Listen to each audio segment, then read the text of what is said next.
Brittany Ferries, you started operating on Friday. You've been getting on for a week now. How has it been? How's the transition been? You know, we prepared for it for a while and we knew how to handle it, and I think it's been pretty seamless. Apart from having to stop operating 2 ships that were before Condor.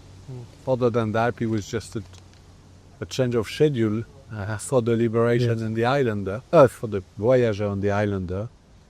And unfortunately, it was of course to stop operating the Liberation and the Goodwill.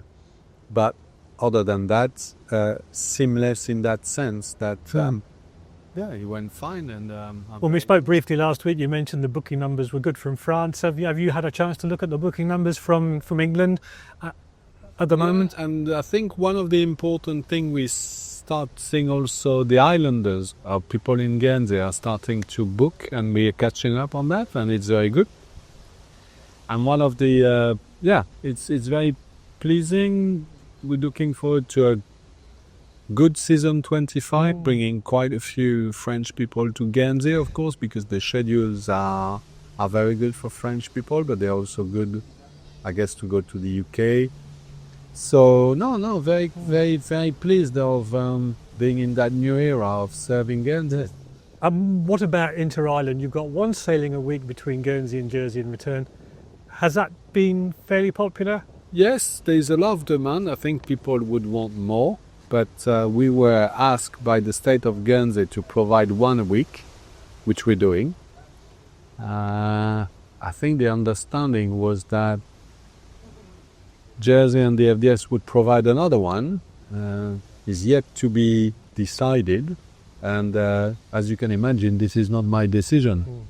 So at the moment there is only us once a week, but that's... Do you have communications with DFDS direct?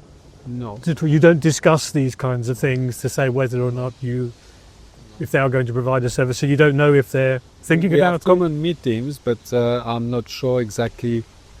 It's common meeting with State of Guernsey, State of Jersey, the FDS, MDF, and at the moment, fact is we have a weekly call Wednesday.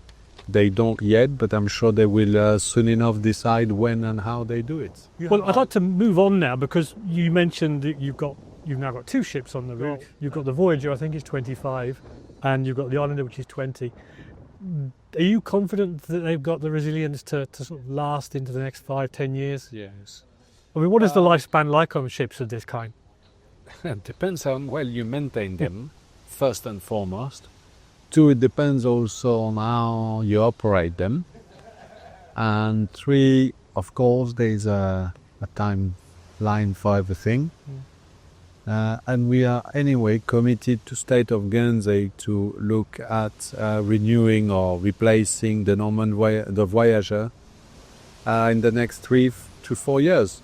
But these things will take now some additional work with Port of Guernsey, State of Guernsey, on what is the next generation of ships. We've always said, like others, that we believe on electricity as one power, of course, to decarbonize and to provide the next generation of ships. And all of this is also one of the reasons why we're in Guernsey, because it's to start really planning and working with State of Guernsey on quite a few of these things. Because we want to deliver, we're committed to deliver. We're a company that will, and we've always said all along, we will facilitate the trading, but we will also endeavor to strengthen the relationship, also to make sure that going forward we decarbonize as much as we can. But decarbonization is a big topic, and it requires a lot of planning, because it's one thing to use it as a word and as a statement, is another to make it work and reconcile that with the economy. And that's what we're going to work in the next few weeks and months with Guernsey.